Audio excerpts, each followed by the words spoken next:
Hey y'all. Trying to get us connected on live. Okay. Uh,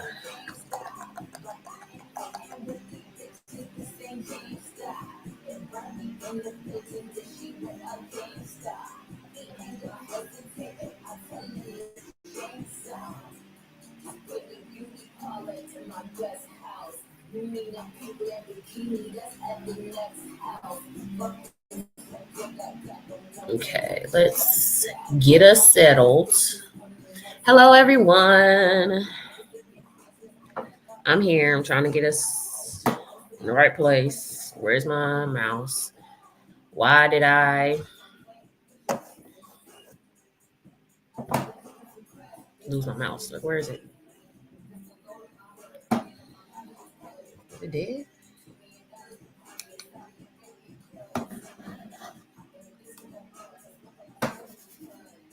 Okay, there we go. Here we go.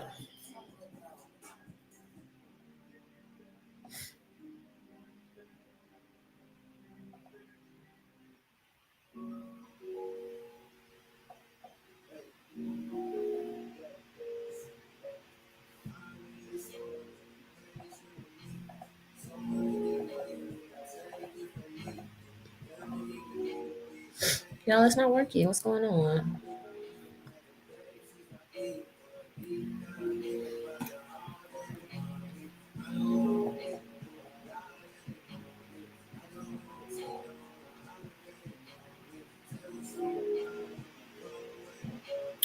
We're having some technical difficulties, and I'm not understanding why.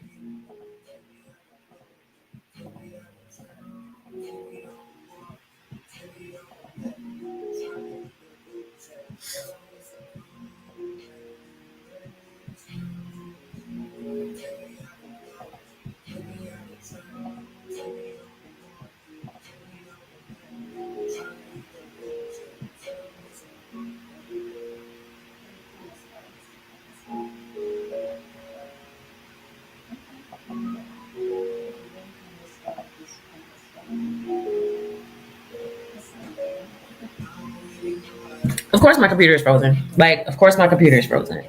I don't know what's going on. Probably have to restart this.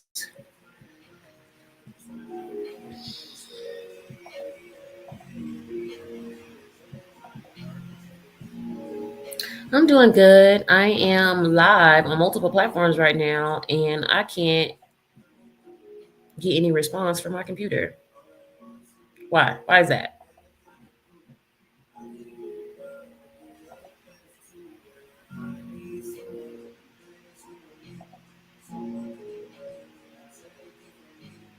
I cannot believe this is happening.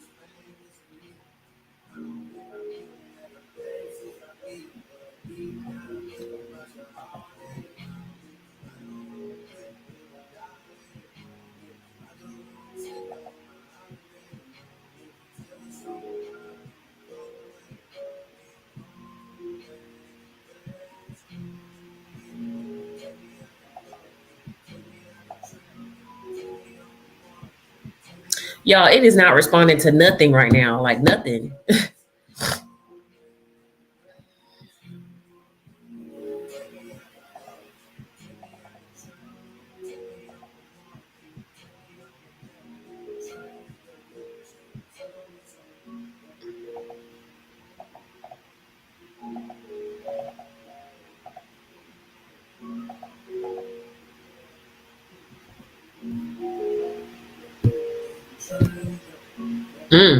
Okay. So, like, my mouse wasn't working, I'm guessing. Hey, I don't know what's up with that. So, we're just gonna,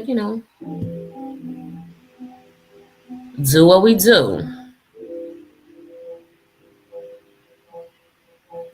No, Now, can I change the view of this?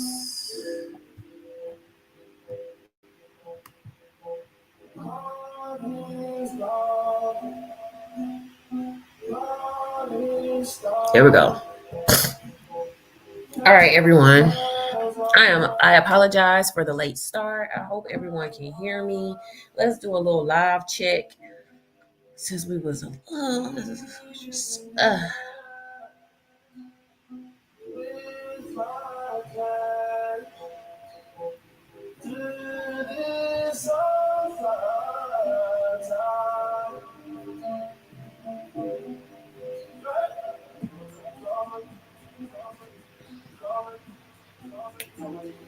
okay.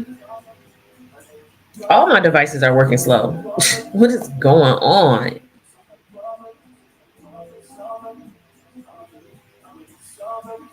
It's a Sunday morning, ain't it?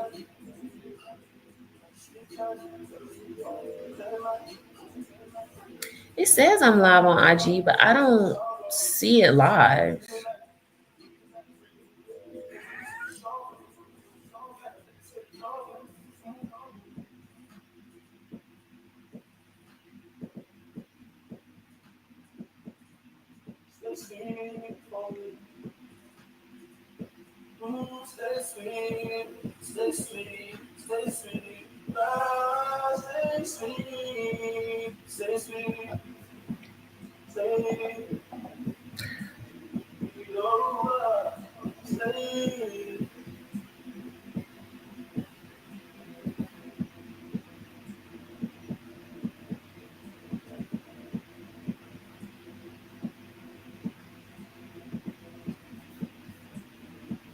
All right, we just gonna get started. I don't know what's going on.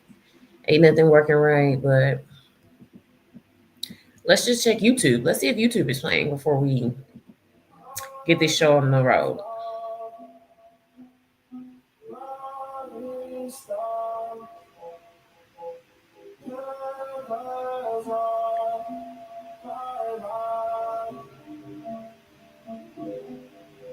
Yep. All right, so that's what we're just gonna stick with and call it a day. Okay. So, good morning, everyone. I hope everyone is having a great start to their Sunday. I apologize for running tech while you guys are on the call, but hey, gotta do what we gotta do. I'm not very sure why my mouse isn't working, and I need her to do her thing. But of course, that's so typical of trying to be live. That yesterday went so smoothly that, of course, today was going to be a little wonky. And that for sure is what my mouse is doing. And I don't feel like trying to figure out why. Okay. So today we are talking about budgets. We are going to go over all of the details that should be included in your overall wedding budget. And we're going to actually tally up some of the different options that you have available to you for the different things that go into your budget. And from there we will actually see how much it will cost to have your dream wedding. Hopefully we can get some brides in here that are interested in sharing some of their details about their wedding. We can put some real numbers here. But just as an overview of your budget summary, you're opening up here, putting your bride's name, groom name, your wedding. Some people tend to name their wedding different things. So you can name your wedding, you can put your first and last name. Some people definitely still want to keep their maiden name in the wedding name so that people can know it's their wedding. I feel like if people don't know your groom's name, first and last name, then they probably shouldn't be invited to your wedding. But that is another topic for another time. So, what are the categories that go into your main wedding budget? You have your budget total. These are just some general numbers that are here. We're going to go back and alter these numbers. Your total expenses, your difference. how much you've paid, how much is not paid, and how much is due currently. Over here, you have a bit of a pie chart that shows exactly where the percentages of your funds are going. You can see the categories that are spent within those. And then you can see again your total expenses versus your difference. If you go down, you have a clear list of all of your different categories. You can always add to this, but these are your main categories that are required within a general wedding, and you can see how much of that budgeted amount was spent. Okay. I have plenty of different budgets that I use. This is one that I downloaded from God knows what site. And I typically share these out with my brides. I have some that are more event related, and I share them out for them to either use themselves or we can use together. Now, as we talk about budgets, I do want to kind of just lift up, how budgets are set, what are the different things that are go into your budget management that sometimes your wedding planner or your event planner doesn't have any type of responsibility for. So a lot of times people are like, what should be my budget for my wedding? How should I set my budget? Chat GPT and, some of these different wedding, influencers on Instagram have shared different, your venue should be 30% of your budget, your this should be 20%, and all those different things. I don't really subscribe to any of that. I don't subscribe to any tradition, any formality, or anything as it relates to wedding planning specifically and a personal event. Social and personal events are always at the discretion of the person planning the event. The only time that I have standards and expectations and requirements really are those that are for, corporate events, anything where people are paying for the event, or if the event, is open to the public. Those are the times where I have set responsibilities, requirements, and expectations of those events. But when it comes to your wedding, if you want to go to the courthouse and go in the backyard of your house and have dinner, you can do that. You can stop by Longhorns and get a table for 6 and have your rehearsal dinner. I mean, your rehearsal dinner, your reception, anything. There is no real requirement of how much you should spend for your wedding. There is no real requirement on how much you should spend for your birthday. How many times have we canceled our birthday plans and stayed at home and ordered Uber Eats? So no, there is not any expectations for how much you should spend. So when people tell me that, I'm like, you need to sit down and work within what is in your budget. How much money do you have for your wedding? What are your expectations for your wedding? How are you going to raise this money by your wedding date? And disclose that with your partner, your parents, your in-laws, the auntie that's going to help pay, any of those things. That is how you come up with your budget. Your budget is not to be designed by anyone else but your finances and the people that are helping you pay for it, okay? So that is the first thing that I would tell you about a budget. The next kind of experience that I've had with budgets for personal or social events is that you guys don't want to share every detail of your budget with me. You're not going to tell me that you spent $3,000 on shoes all the time.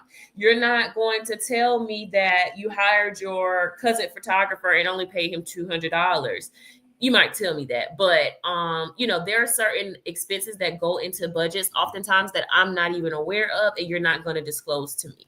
So oftentimes I only manage the budgets of the things that I am responsible for and that you've given me a set number for to stick within.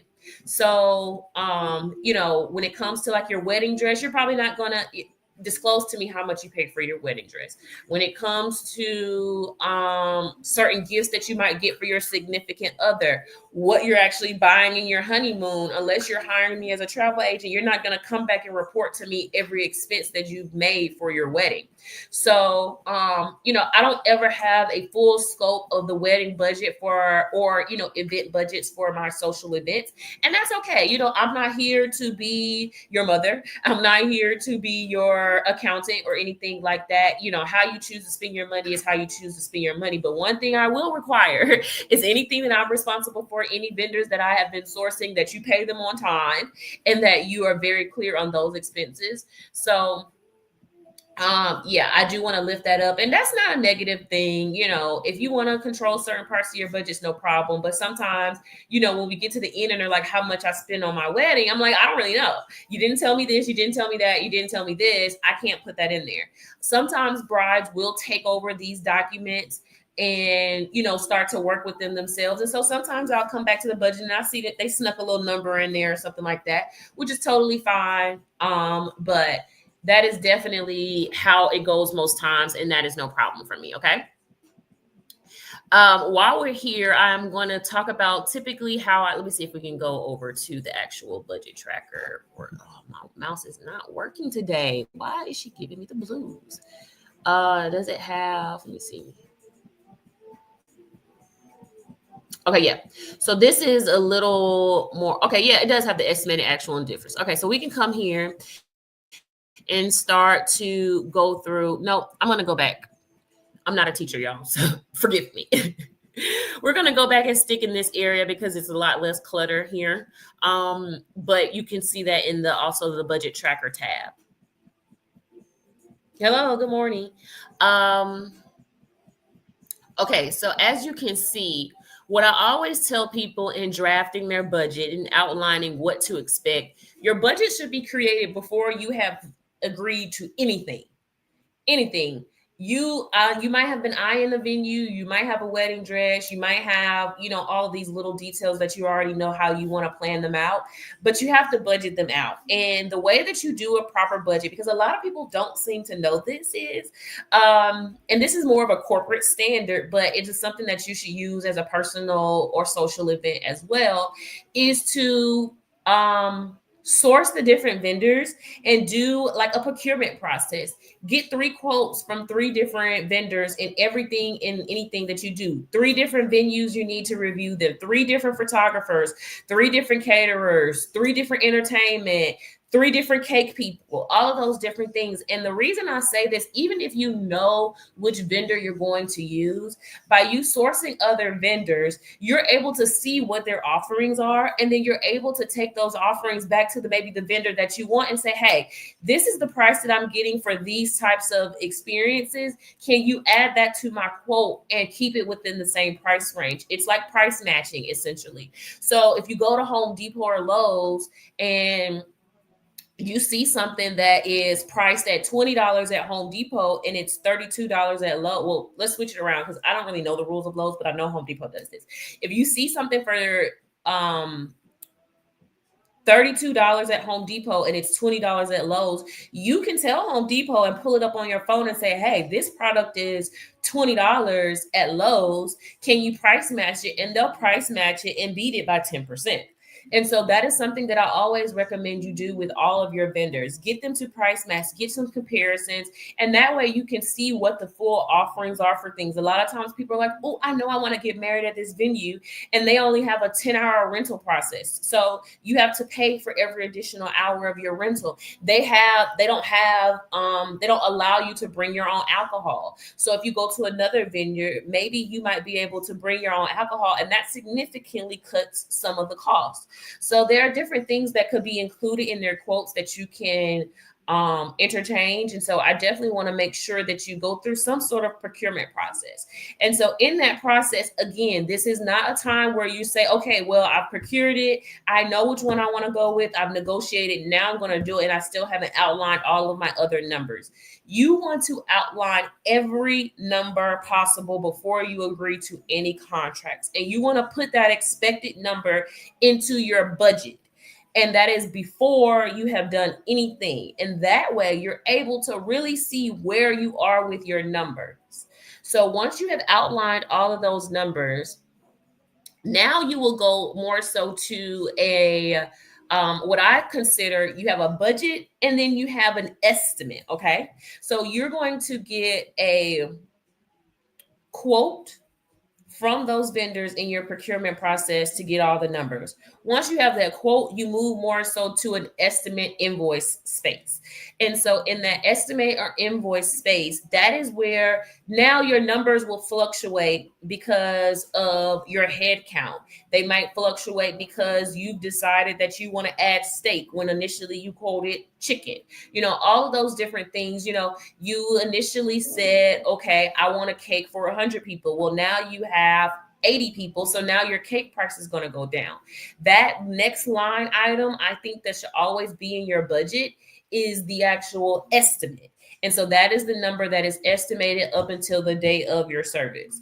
Once you have your date of your service, there is another line that I consider that it should be always added to your budget, which is an actual. Your actual is what did you actually pay at the end of the day? What did you actually pay? So you have 3 columns. Your budget, that's something that you made up yourself that you're trying to stick within. You have your estimate, and then you have your actual, okay?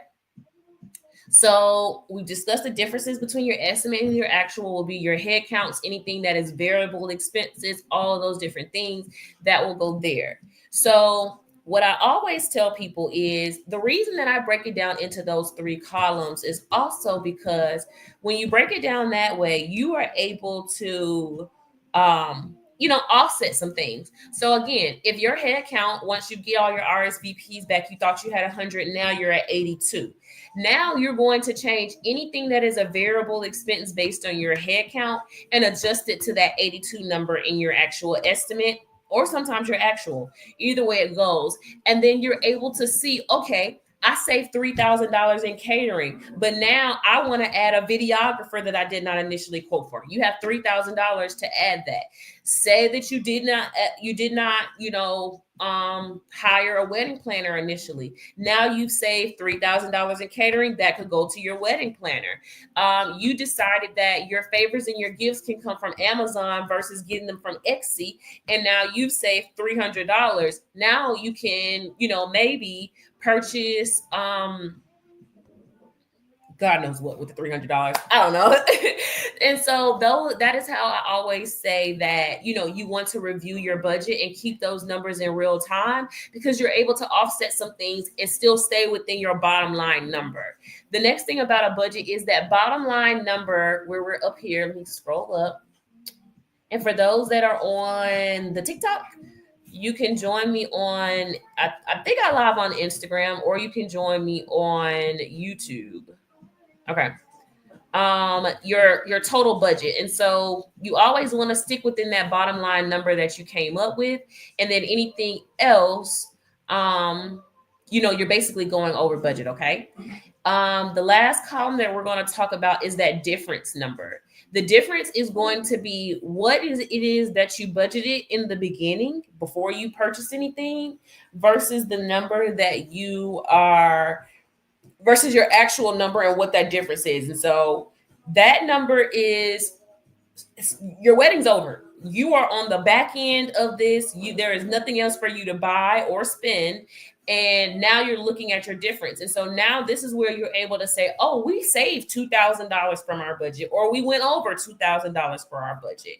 And so that is where that difference number comes in, and it will never be calculated until after every expense is paid. So, and I mean individually. So, a lot of times you have to pay for your venue, 2 weeks prior to your event or something like that. So that line item number is probably going to be a little more final than you would think. But at the same time, there might be some things that you choose to add the day of. And so I typically say that difference number is not really set and done until your event is over and there's nothing else that you can add or remove. Okay. So now we're going to go ahead on over to the budget tracker. Oh, my mouse won't work today. It's the clicker. It's okay. I've had this mouse for a really long time. She might be just checking out on me. All right. So now we are into the full detail of a budget. I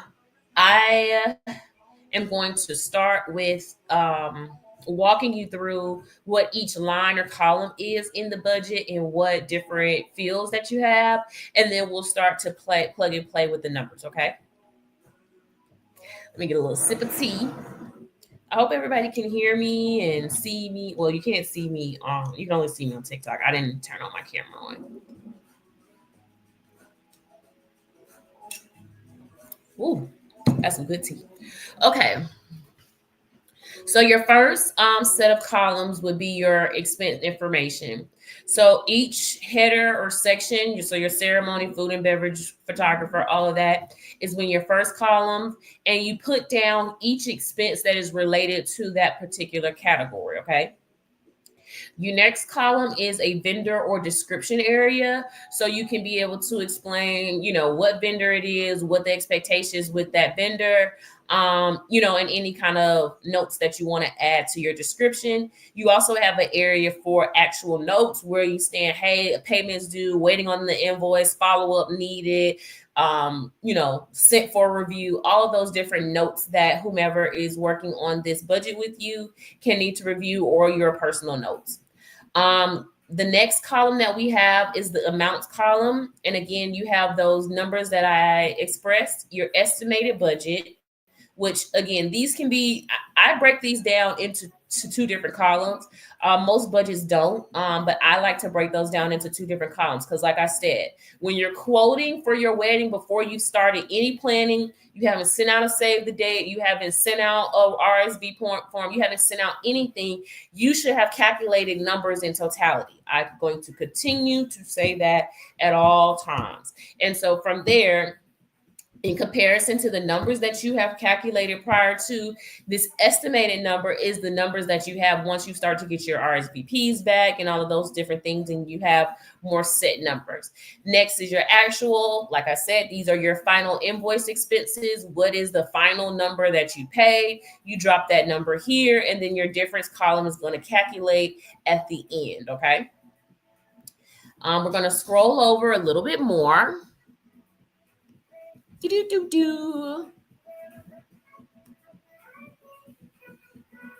All right. So your next column is all of your payment information. You have your payment status, you have your deposits, you have the deposit due dates, you have the days left to pay the deposit. I'm not sure if this is a formula. It is absolutely a formula. And so you can calculate that. You have your deposit payment date. So when did you actually pay the deposit? Your remaining payment, your remaining payment due date, days left in that payment. Scroll on over. And that is all the details that are in your payment status. Again, these things can seem a little monotonous and repetitive, but at the same time, when you're working with a planner, or if you're hiring a day of coordinator, this is something that you would transfer over to your day of wedding coordinator. Why? You're like, why does she need to know what I'm spending? Why does she need to know all these numbers? Because she is going to be the one to facilitate those final payments for you. She's going to be the one where a photographer is going to come up and say, hey, I'm waiting on my check before I leave.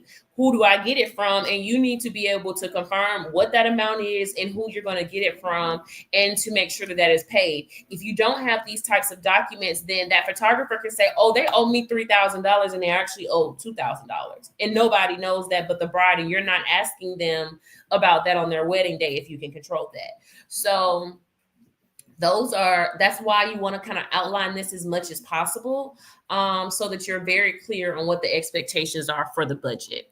We're going to take a quick scroll down through the different categories that are listed under each expense, just so that you can kind of see and get an expectation before we start to actually throw some numbers in here, okay? So with your ceremony and your reception, you have your venue, your officiant, your table and chair rentals, you have your linen, your furniture rentals, your tent and entrance door, whatever the decor, sorry. You have your special service permits. So that means if you're getting married in a park or anything like that, a lot of venues might request that you get some type of liquor permit, or certificate of insurance, or any type of thing like that. And so those different permits are there. Your liability insurance, certificate of insurance, which you can purchase online. Your tipping, you want to be able to calculate how much you're going to tip people into those fees, which is again something that people don't consider. And then you have your rehearsal dinner, cocktail hour, whatever that might look like, and then any other expenses. Same thing for your food and beverage. You have your food, your bartenders, your late night snacks, your liquor, your non-alcoholic beverages. That repeats twice. Interesting. Your tipping and other. Oh, we're not going in the right direction.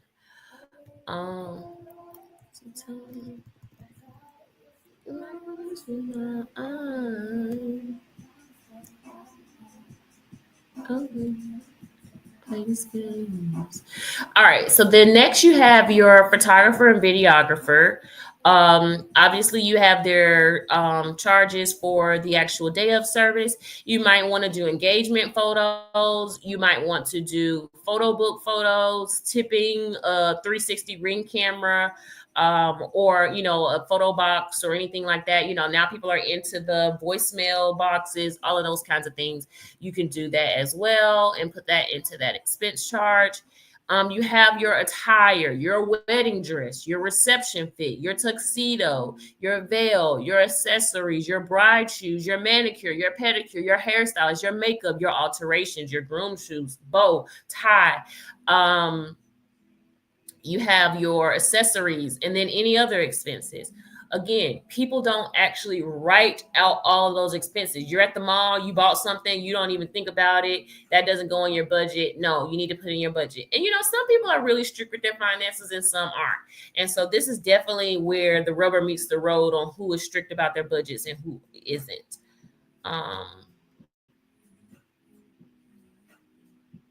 Music and entertainment. You have your DJ, your dance floor rental. I don't know if I will put that right there, but it's possible. Tipping and other. I would also probably maybe add your AV here. I'm not sure where that might be added on this budget, but everybody organizes their things different, and you can always, move things around as you see fit. Floral. You have your bride's bouquet, your bridesmaids bouquets, your groom's bouquet, your groomsmen's boutonnieres, your corsages, flower girls, ceremony flowers, delivery, setup, tipping, and other. You have your decor, decorations, lighting, centerpieces, signs, menus, other. Again, these areas can get very detailed, and there are a lot of moving parts in these areas that fees are incurred. You have your cake and dessert, you have your cake topper, and then you have any other expenses. You have your gifts and your favors, gifts for the guests, gifts for the bridesmaids, the groomsmen, your parents, and others. Throw them in your budget. A lot of times people don't consider that a part of their wedding budget. They separate that expense. And again, that is in your bottom line number. When you look up a year later and you're like, where did all my money go this year? You thought you only spent $30,000 on your wedding, but there's $20,000 of other expenses that you purchased throughout the year that need to be added and included in this. Okay. So transportation, you have your car rental for your wedding party, you and your husband, your parking, transportation for guests if needed, driver's tip, car cleaning, fuel, all of those things can be broken down here. Cannot believe my computer is giving me a rough money today. Your stationaries, your invitations, your save the date. These expenses get really high. And again, the first thing that brides do because they're excited, they go to Zola or they go to all those Canoodles and all those different, one-stop shops for brides. And they start the night and they start to, immerse themselves in their platforms, and they are paying upcharges and a lot of significant fees for those products when they can source them themselves or through a wedding planner. So your invitations, your save the dates, your thank you cards, your postages, your program for your ceremony, your reception menu, your place cards, guest book. Why is the wedding planner in this line item? I don't know. Seating chart display or anything else like that. Those are all listed there. I would have put the wedding planner in another line item, but I didn't make this budget, but it is a very nice, clean budget though.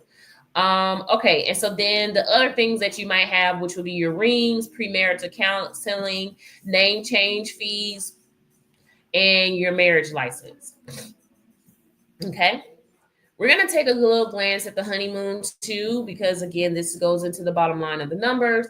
And I just kind of want you guys to see this is set up in the same format that the summary and previous budget tracker was set up, but we're just going to review it really quickly. What is your total budget, your total expenses, the difference? The things to consider in your honeymoon will be your transportation, lodging, food, and entertainment. If you want to get technical, you might want to throw in, your attire as well for that, because we all know, ladies, your shopping spree for your honeymoon is going to add up, as well as your what do we call it, the going out of town Olympics, the beauty Olympics, or whatever that you do before. Again, even though you just got your hair done for your wedding, you're probably going to need to go get your braids, or you're going to need to get it straightened, or take out the weave or something. All of those different things, the expenses that you would have for a typical vacation, you want to throw those back in here, because again, you are looking at an overall number. You want to see how much money did I spend this year on my entire wedding and honeymoon. So throw those numbers in here and be really honest with yourself on where they are. So again, the numbers that are included in this actual budget are your flight tickets, any taxi and bus fees, Uber fees, rental car if needed, the mileage if you need to pay for that, parking at the hotel or other places, your actual hotel costs per night, breakfast, lunch, dinner, snacks, museum tickets, live show tickets. Do you need a tour guide? Are you getting any souvenirs or gifts? Like I said, go ahead and add the hair and shopping spree to Shein and all of those other things to the mix so that you can get an overall number. Okay. So with your initial budget summary tab, move my computer off that way I can see better. Okay. So with your official budget summary tab, you don't need to, let me pull up my, I'm sorry, y'all. It's a Sunday. I went out last night. I'm just honoring my commitment to be here with you guys.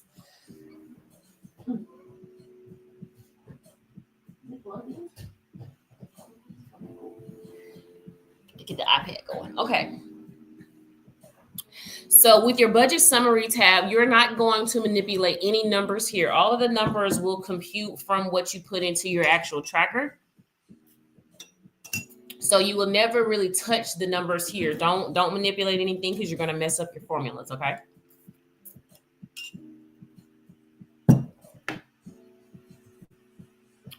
All right.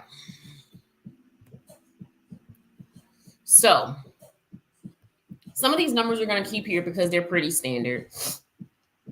A venue rental at about $8,000 is pretty standard for a Saturday night or evening wedding. So that is a good number. Your officiant could be about $100 and $150. We'll leave that there. Your table and chair rentals. Let me get my calculator open. The average rental for a chair is about $3.50. Oh. Calculator. So if you have, and we're going to, our dream wedding is about 150 people. So we're going to say $3.50 times, you might probably want to get 160 chairs just in case. So that is $560. If you wanted to add, and no, we have a furniture rental, so we'll leave that. So we'll say, again, because you are budgeting, you always want to round up. You want to give it a clean number as much as possible. So if I'm seeing $560, I'm going to round that up to $600 for my initial budget. So we're going to throw $600 in as an estimate, okay? Your linen. Tablecloths are about $4 a pop, I think. You're going to probably need about 15 of those. Again, you always want to add extra because you're going to need to cover tables that you didn't even think about. Your head table, not even your head table, your gift table, your table for the photographer in the corner, all of those different things that you don't even think about, not just your rounds, not just your head tables, but the other tables around. Your caterer might not bring any linen, so you might need to cover up the buffet table or something like that. Your cake table, all of those different tables, you want to include that in your charge. And so they put $250 for linen. We'll keep it there. Love that idea. If you wanted to do soft seating, the couches and things that you see range anywhere from $125 to $300 for couches. Say you want to put like maybe like a lounge and you want to have like maybe 4 or 5 sections. I would say each section is about $500. So you're looking at maybe $2,000 in furniture. Okay. We don't need a tent, so we're going to skip that. Special event permit, we're just going to throw about $150 in here just in case. We don't know what we might need to do. Your certificate of insurance is like normally like $30 from some sites for like $1 million coverage or something like that. But we'll just put $75 here for any other permits that might be included there. Because you're going with 25% of your tipping budget here in this line item area, we are currently at $11,000. So I would put about $1,000 here. And then you have your rehearsal or cocktail hour. Typically your rehearsal dinner could be definitely paid by your in-laws or your parents. So that might not be an expense that you actually have to incur, but that will definitely be based on, where you choose to go, how you choose to do it. I always tell people you don't need to go to a restaurant or anything for a rehearsal dinner. Keep it really simple, order some catering in, that can feed the masses at a decent rate and call it a day. Your cocktail hour is definitely an expense that can creep up on you because those, hors d'oeuvres are normally like $3 a piece. You need about 3 pieces per person. So you're looking at $9, $10, $15 for a cocktail hour for food. And then, a 2-hour open bar or something like that is rounds about $30, $35. You have 23% service charges on that. You have 8% sales tax on that. And you might have a bartender fee of $125 per bartender. And you need 1 bartender for every 75 attendees. So we're going to leave that blank though, because I'm going to say that goes into your food and beverage minimum for some of those expenses. So your typical average food and beverage minimum for a wedding is about $25K. Your minimum does not mean that is all you're going to spend. That does not mean that it is possible for you to offer a cocktail hour, open bar, and all of those things within that rate. If a vendor is giving you a minimum, that is because it is a minimum requirement for majority of their services.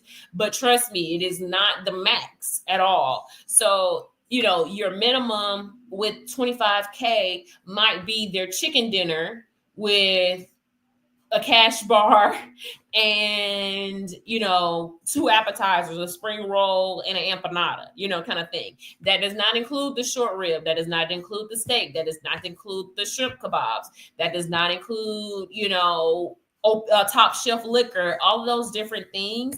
That is something that is up to you and how you choose to calculate that.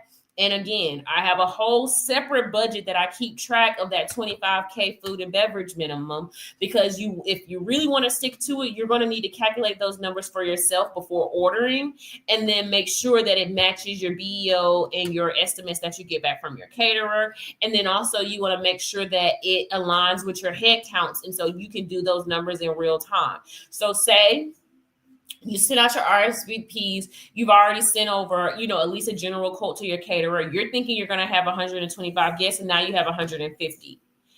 You're going to need to go back to the drawing board of your own document and calculate, okay, do I need to switch to spring rolls because I did have short ribs as, or, shrimp cocktail as a appetizer, and now I probably need to switch to spring rolls because I get more bang for my buck. You know, those different things you want to calculate before you go back to your caterer so that you could be able to cross-reference those numbers and make sure that you're staying in a line, because that's not their job. All the caterer is going to do is say, oh, do you want spring rolls or you want shrimp kebabs? Okay, how many you need? Okay, and I'm gonna send you this invoice. They're not gonna do the calculations and help you stay within that number. They're gonna send you back what it's gonna cost, and it's up to you to make that decision. So it's best for you to do the numbers and then have some course correct on your own. We just talked about bartenders. Like we said, they're about 125 each. If you have 75 per 75, you're going to need 2. So you're looking at about $300 for bartenders. Late night snack, that is completely up to you. We're going to skip that. Your liquor, we're going to include that in the food and beverage minimum, but I'll throw an extra $5,000 in here because we might want to open bar, okay? A lot of times your alcoholic beverages, your non-alcoholic beverages would be included in bar packages, but you choose to add a little lemonade or something like that. So we've all been to the event where they only have the unsweetened iced tea. Why is that? Because the unsweetened iced tea is probably about $80 a gallon, and it is the cheapest thing that you can get. So if you would like to add, sodas or anything like that that might not be included in the bar, then that is where you want to add that. And those are typically sold by the gallon. A lot of hotels, people don't know, coffee is about $92 a gallon. I'm not lying to you. Do the research. So if you want coffee, at the end of your dinner, $92 a gallon. How much does a gallon serve? 6 to 8 people. So we're going to say we're going to get 4 gallons. We're going to throw $500 in there, okay? So again, your service fees and such could be anywhere up to 23%, or around average about 23%. So right now we're at 30,000. We're just going to double that. Let's see. Let's do some numbers.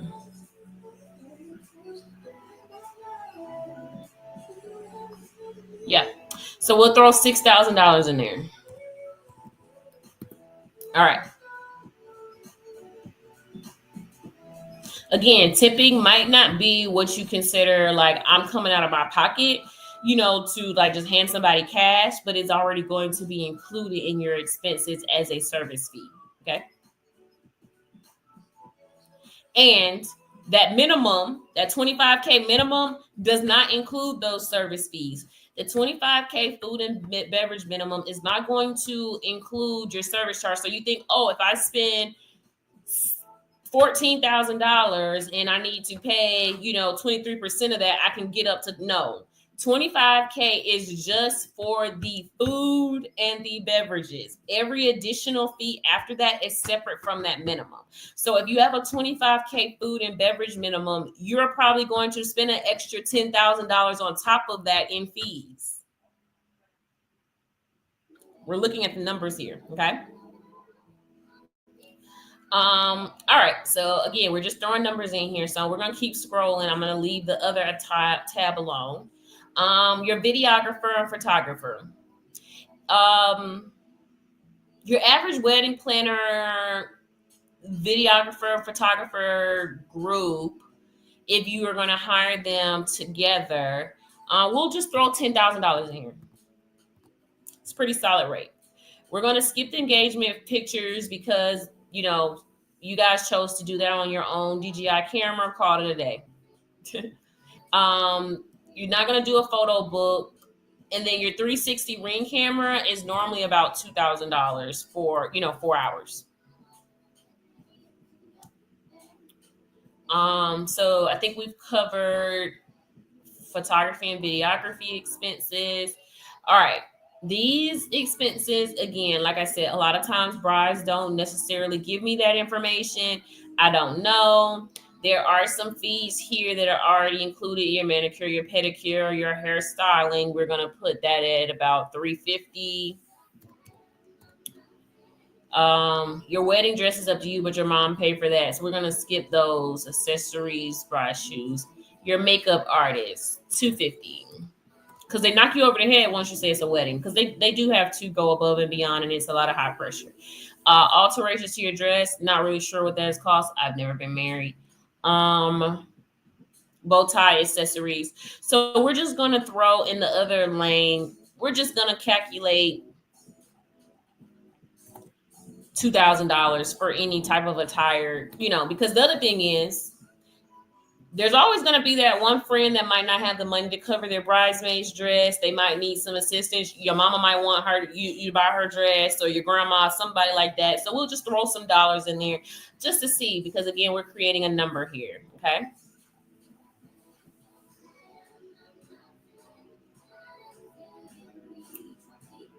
Okay. So your DJ, $800 is a pretty good rate for that. Your dance floor could be purchased through your wedding, your hotel and all that, your staging. So we'll leave that alone. We don't have an AV expense in here. So I'm going to put in the other, your AV. Your AV could be anywhere between $3,000 to $5,000, for a screen, for the sound system, all of those different things. And so we'll just put $5,000 here in your entertainment line, because that's a pretty hidden cost there that is not listed here. Floral, I'm just going to give a ballpark number of some of the things that have been quoted for me for regular events. $45 per centerpiece. You're probably going to have 10 tables of 8. 10 tables of 8 is 80. You're going to have about 16 tables, maybe. So let's times that by 16. That's $720.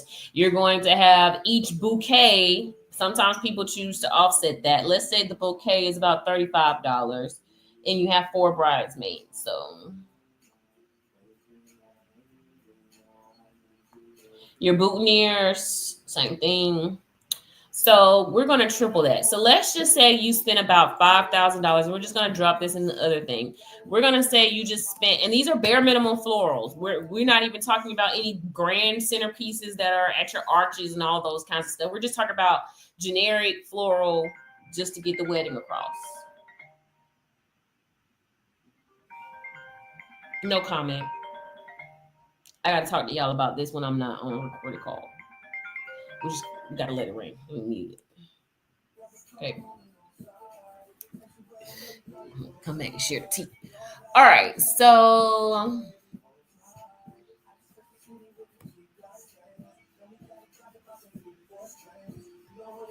next, you got your decoration, lighting, centerpieces, signs, and menus.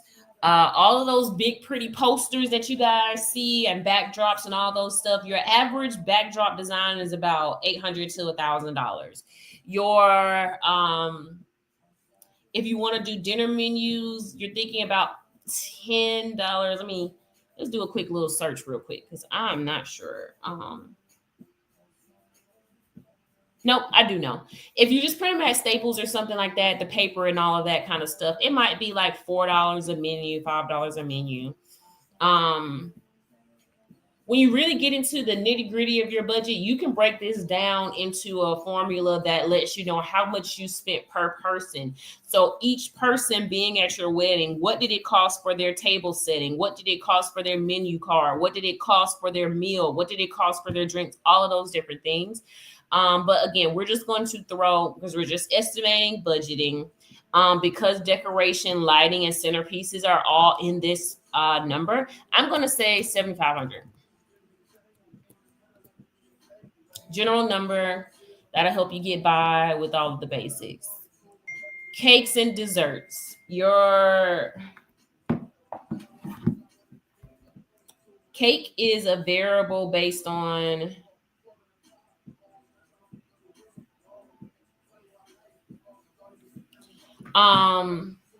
is based on your cake designer, but I would say, cakes are about $800 to $1,200. So we're just gonna put a flat out $1,200 there. That might cover your cake and your cake topper and any delivery fees. They already have some numbers here for gifts and such, and so we're gonna stick with those numbers. Transportation, you rented an Uber, black car. Let's just say we'll put this in the other tab, and we'll just say $500 there. You're having a in city, a lot of your guests are in the city, and so they'll be getting their own transportation to your wedding. Okay. Let's keep going. Invitations, programs, guest books, all those kinds of things. We're just going to drop a general number here because, again, I don't get into those numbers and fees.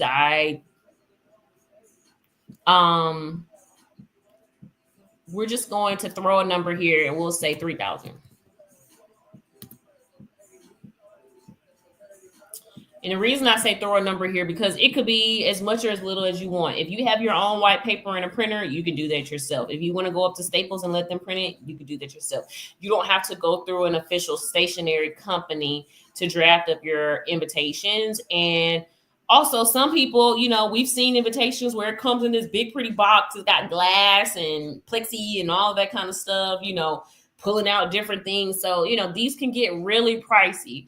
But we're just going to throw a general number here because we're just trying to get a budget summary, okay?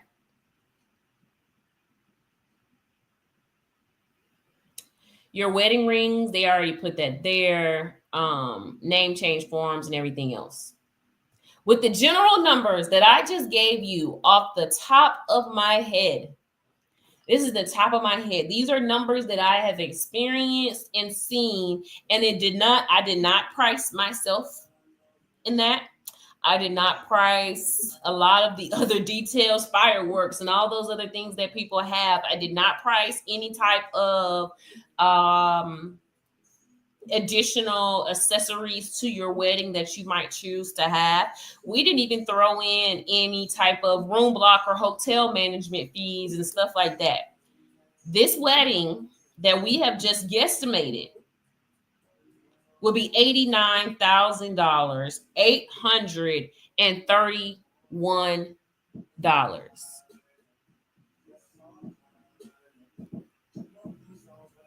That's a wedding.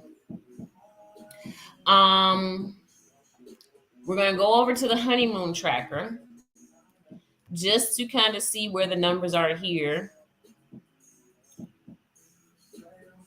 We don't even got to talk about it. Your average honeymoon can be anywhere up to $5,000 for an all-inclusive resort, all expenses paid.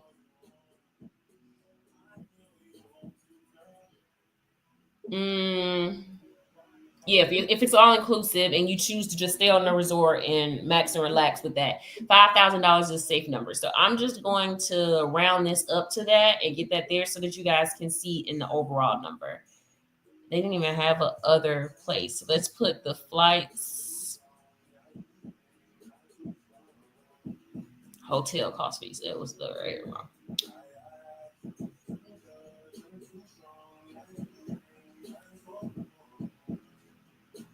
I don't want to do this. I just want to get the number in there.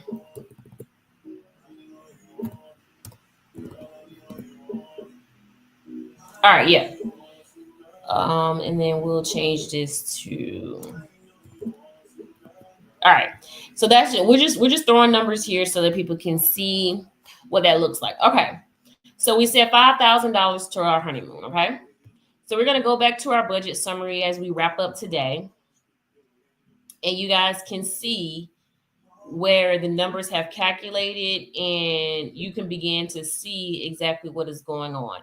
Your total wedding budget, all of the numbers that you've put there. Your expenses and the difference has not been calculated because we're just looking at a budget. If you slide over here to your honeymoon, you see the total budget versus your total expenses because we changed that number.